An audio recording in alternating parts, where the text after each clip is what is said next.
Gran debate se ha planteado en esta última jornada por las declaraciones, decíamos, del doctor Abel Albino, y justamente uno de los temas que habíamos programado para hoy es convocar al diputado Claudio Del Pla del Partido Obrero, porque tienen un interesante proyecto para obviamente planificar la educación sexual integral y laica en toda nuestra provincia. ¿Qué tal, diputado? Buenas noches, bienvenido, gracias por estar acá. Estar acá y más por el motivo. No, y justo nos toca estas declaraciones, sí, ¿no? Nada más, digamos, inafortunado de querer defender una postura desvirtuando todo un trabajo de tantos años con respecto al uso del preservativo. La verdad que esto ha despertado una alerta nacional y obviamente que seguramente seremos noticia a nivel internacional. Sí, porque mira, es un símbolo de qué pasa en esta provincia con la educación en general y en particular con la educación sexual. Y si vos pensás que un hombre con este pensamiento anticientífico, conservador, no sé cómo poder llamarlo, negador de la ciencia, de lo que ha establecido la Organización Mundial de la Salud al respecto de la anticoncepción. Si a ese hombre y a la organización que él preside se les ha entregado en la provincia de Salta una cantidad de convenios, nada más y nada menos que la atención de la niñez, ¿sí? Y mucho dinero del Estado de Salta, cosa que nosotros hemos denunciado en soledad.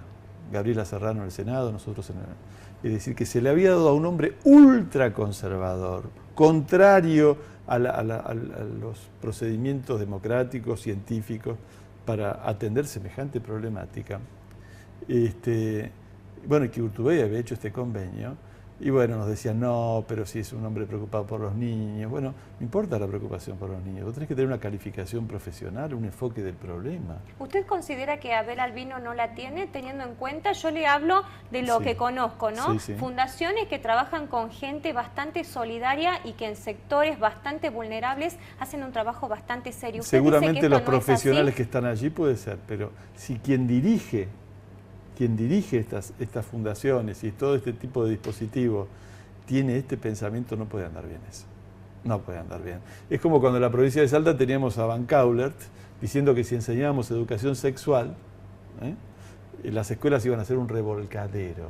Alguien que tiene un concepto así de la juventud no puede dirigir el sistema educativo. Ahora, diputado, vamos de fondo a esto que nos ocupa, ¿no? Siempre actuamos en consecuencia de lo que sucede. Qué lindo hubiera sido que podamos tener este debate hace muchos años antes para que evitemos todo lo que sucede. ¿Cómo está planificado este proyecto, que es bastante interesante? Y también hay que hacer la acotación, ¿no? Más allá de quién lo haga o no, los curas villeros en Buenos Aires han lanzado un plan de hacer casa por casa un programa de educación sexual y que después los convocan. ¿Cómo está planificado lo de ustedes? Dos cosas. Primero, venimos muy de atrás con esto. Es decir, nosotros hemos batallado de hace mucho tiempo por este tipo de principios que implican poder establecer en la escuela pública el conocimiento que es universal y científico. Y por lo tanto, educación sexual tutelada por el punto de vista religioso o solamente enfocada a lo biológico, tampoco. La sexualidad es de los aspectos más complejos del desarrollo de la persona humana. Y la educación tiene que desarrollar personas, no simplemente formar individuos para el trabajo, para que sean eficaces en el trabajo. Personas. En esta sociedad, el tema del desarrollo sexual está cruzado por todas las contradicciones de la sociedad, que condicionan las relaciones humanas. Por ejemplo, el hecho de que el sexo sea una mercancía todavía, y que esté asociado al negocio del turismo, la prostitución, o que la trata de personas para la explotación sexual sea uno de los negocios que junto con la venta de armas sea lo que más plata mueve en el mundo, debe ser algo que obviamente condiciona cuál es el desarrollo de la sexualidad de los jóvenes. Lo mismo que toda la cuestión discriminatoria que está instalada con respecto a las elecciones sexuales. Entonces nuestro proyecto de ley dice educación sexual científica y laica, ¿sí? Y además con perspectiva de género. Y además tiene que ser una materia taller, es decir, tiene que haber 2 horas semanales dedicadas al punto. Esta es la provincia de Salta, donde tenemos 170 niñas madres. No transversal como plantea el Ministerio de Educación. Puede ser también transversal, pero es decir, no negamos la transversalidad, pero tiene que tener un área o un espacio específico para que sea abordado, porque los chicos, en la última prueba de aprender, cuando le preguntaban qué le falta a la educación secundaria, 80% dijeron educación sexual, 80%. Entonces hay esfuerzos, sí, hay 6 profesionales que, como yo le dije cuando vinieron a la Cámara de Diputados, le dije, mira, creo que ustedes se rompen el alma, es decir, se esfuerzan mucho y no dudo de la calificación que ellas tienen, pero son 6. 6 para un universo de estudiantes que en total deben ser cerca de 400.000 en todos los niveles educativos y 30.000 docentes. ¿Y quiénes serían las personas que estarían en condiciones de hacer estos talleres, de darlo a los talleres? Bueno, hay una cantidad de gente que se ha especializado en el tema, pero además habría que formar muchos más. Porque un taller significa lo siguiente, en un taller hay un docente que es el que tiene el saber más avanzado sobre esta cuestión. Pero un taller significa que el escenario de abordaje no es el de una materia cualquiera. Hay que problematizar la realidad, es decir, hay que introducir los problemas que se plantean. Por ejemplo, vos tenés el fenómeno de las estudiantes madres. Bueno, tiene que poderse discutir cómo la educación los asimila y no los expulsa, cómo los incorpora, cómo entiende cómo es hoy en esta sociedad con estas características, con estos problemas, con la crisis que tenemos de la familia, con todas las dificultades que hoy existen, cómo es hoy el desarrollo de esa sexualidad. Eso no todo está en los libros. ¿Hay provincias que tengan ya la educación sexual incorporada a la currícula? Mira, currícula hoy hay también, existe una currícula. El problema, ¿cuál es el de la currícula? Es decir, de los contenidos, para que la audiencia sepa. Es decir, hay contenidos, sí, y hay una ley nacional también. Ocurre que esa ley dice que, en definitiva, los contenidos a enseñar, a pesar de que hay contenidos formalmente propuestos, terminan decididos en la órbita institucional o distrital. Es decir, que hay una serie de contenidos, pero si finalmente una escuela domina un pensamiento más conservador, no se va a llevar a la práctica. No se llevan adelante. En una provincia o en un lugar, entonces nosotros con nuestra ley queremos superar eso. Es decir, tiene que haber contenidos que sean de aplicación obligatoria, científicos, laicos. ¿Creen que van a contar con el apoyo de sus pares? Mira, vamos a ver, te digo, porque se ha instalado un debate en el que, siendo que esta es una lucha vieja nuestra, y ha sido difícil hacerla avanzar, se ha instalado un debate que, al calor de la gran movilización que existe por el derecho al aborto, se ha puesto en debate todo esto. Por ejemplo, muchos de los detractores de la ley del aborto legal, ¿qué dicen? No, hay que dar educación sexual. Sí, prevención sí, pero aborto legal no. ¿No es cierto? Yo digo que son muy hipócritas, porque son los mismos que cuando gobiernan, de lugares que tienen, tampoco. Es decir, que es ni aborto legal ni educación sexual. Pero ahora, para el debate, como muchas otras mentiras que se dicen en este debate, han argumentado esto. Bueno, muy bien, tomamos el desafío. Entonces pongamos en serio educación sexual. En serio. Es decir, científica, laica, con perspectiva de género, para que se enseñe a no discriminar desde la escuela por las elecciones sexuales, un tema muy importante. Y además contextualizado y con talleres que permitan hacer una crítica de la realidad. Entonces que intervengan no solo los estudiantes, que intervengan los centros estudiantes, las organizaciones de mujeres, que vayan y pongan su punto de vista.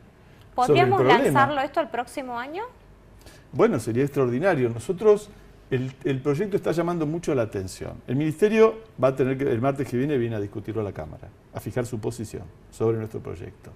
Vamos a invitar, yo voy a tomar la iniciativa, a los estudiantes secundarios que se han organizado para que fijen su posición y vamos a tratar de que se debate el tema. De hecho, hoy una joven salteña, diputado en lo que fue el plenario del Congreso de la Nación, llamó la atención sobre sus dichos, ¿no? Teniendo en cuenta de cómo son excluidas las jóvenes salteñas dentro del sistema educativo cuando están embarazadas.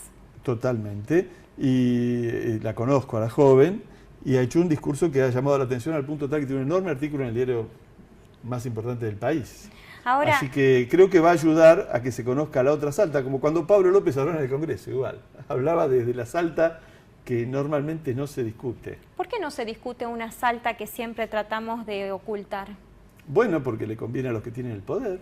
Por ejemplo, tener a la Iglesia aplicando la censura sobre los contenidos de la educación le conviene a los que quieren un sistema donde domine una minoría, porque eso no desarrolla el pensamiento crítico. Pero no es solo en este tema, diputado, hay otros temas también, claro, donde creo que como sociedad no nos hacemos sentir lo suficientemente para plantearnos sobre temas que son trascendentes, cuando, por ejemplo, se cierra un ingenio, cuando las mujeres están totalmente desprotegidas en sus fuentes laborales, cuando tenemos la hipocresía de debatir el tema de una zona roja o no cuando la tenemos, un montón de cuestiones que todavía no logramos desmistificar, no creo que tenga y que ver son muy latentes, ¿no? Con la idiosincrasia, sino con que quienes tienen el poder tratan de que de esas cosas no se hable. Por eso el Partido Obrero es siempre transgresor, porque es el que introduce todos esos temas de los que vos acabas de enumerar. ¿Van a seguir transgrediendo? Por supuesto, porque es una sana transgresión. Necesitamos una transformación como sociedad. A ver, vamos a cumplir 24 años de Romero y Urtubey y de los mismos intereses en el poder. Atraso estructural, récord en materia de violencia de género, embarazo adolescente, madres niñas, se cierran ingenios que son los más viejos del país, retroceso productivo. Está planteado un repensar y rediscutir esta realidad, por supuesto. Diputado, ayer justamente, ¿no?, en este debate y obviamente la demagogia política que sale a la luz en la Cámara de Diputados cuando habla uno u otro sector, quedó a las claras que en materia de recursos el municipio capitalino del cual usted representa obviamente está en desventaja con respecto a los fondos que le manda provincia. ¿Hay algún monitoreo con respecto a las cuentas provinciales y estos fondos que se remiten? Mira, ayer el presidente de la Cámara reconoció que la provincia le debe 40 millones al gobierno municipal, que es una cifra importante, pero no tanto. El Estado Nacional está debiendo probablemente 1.500 millones. A la provincia de Salta. Al municipio. Mira, ayer hubo un debate importante que tuvo poca trascendencia hoy en los medios. Se votó un dictamen del Partido Obrero por unanimidad. Y sí, que el presidente le dijo si usted estaba contento, porque era la primera vez que contaba con la anuencia de todos sus pares. ¿Qué dice el dictamen? Que la Cámara de Diputados de Salta rechaza el acuerdo con el FMI y el recorte de 3.650 millones de pesos al presupuesto de la provincia, que es un ajuste brutal. Significa el valor... El 7% del presupuesto. El valor, por ejemplo, para que alguien tenga una idea, de construir 2.400 viviendas del FONAVI. Con esa plata se pueden construir 2.400 viviendas. Es decir, es una enorme cantidad de dinero. Entonces, el gobernador Urtubey está de acuerdo en ese descuento. Está negociando cuáles son las partidas que se van a achicar. Ahora, y ayer se disimulaba, el oficialismo quería disimular eso con un proyecto que decía, por favor, no me toquen la educación, la seguridad y la salud, pero estaban aceptando el descuento. Puse yo en evidencia esto y tuvieron que retirar el justicialismo su proyecto y votar el nuestro, y que fue votado por unanimidad.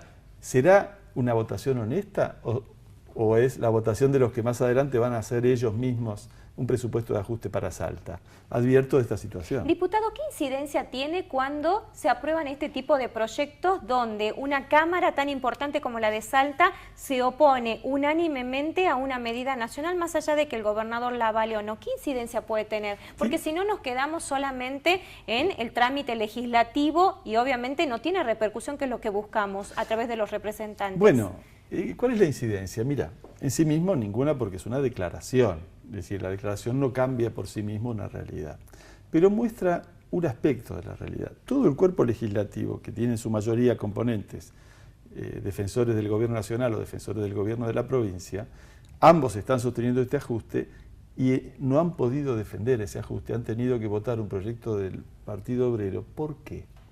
Porque saben que ese ajuste los pone en contra del conjunto de la población salteña. Entonces han tenido que disimular.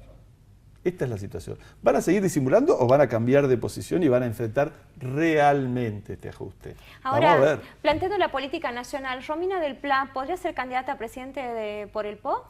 No lo sé, nosotros somos el Frente de Izquierda, probablemente ocupa un lugar muy importante porque se está destacando muchísimo. Es realmente muy destacada porque conjuga su trayectoria de una mujer que es joven, tiene un poco más de 40 años. 46. Y dirige un sindicato de 20.000 docentes y ha sido reelecta recientemente. Es decir, y tiene a donde va, en la provincia donde va, convoca a mucha gente. ¿Ustedes la podrían postular? Probablemente, no lo hemos decidido todavía, pero nosotros no estamos metidos en las elecciones. Te quiero decir lo siguiente, este ajuste hay que enfrentarlo ahora. El año que viene ya habremos sufrido los 3.600 millones de pesos menos. Acá tendría que haber una huelga activa nacional. Estamos puestos ante una situación de fuerza vergonzosa. ¿De qué sirven las huelgas del PLA? Y si son consecuentes, no engrajeas, como las hace la CGT, una huelga por año para decir que hicieron algo y después siguen siendo cómplices del gobierno. Y una huelga tendría que ayudar a que cambie el curso económico. Este curso económico no solo es un desastre en términos de las consecuencias sociales, de empobrecimiento, de desastre social, sino que es inútil. Es decir, con esto nos llevan a una nueva desorganización económica y a nuevos ajustes. En el acuerdo que firmaron con el Fondo Monetario ya está previsto que esto puede fracasar.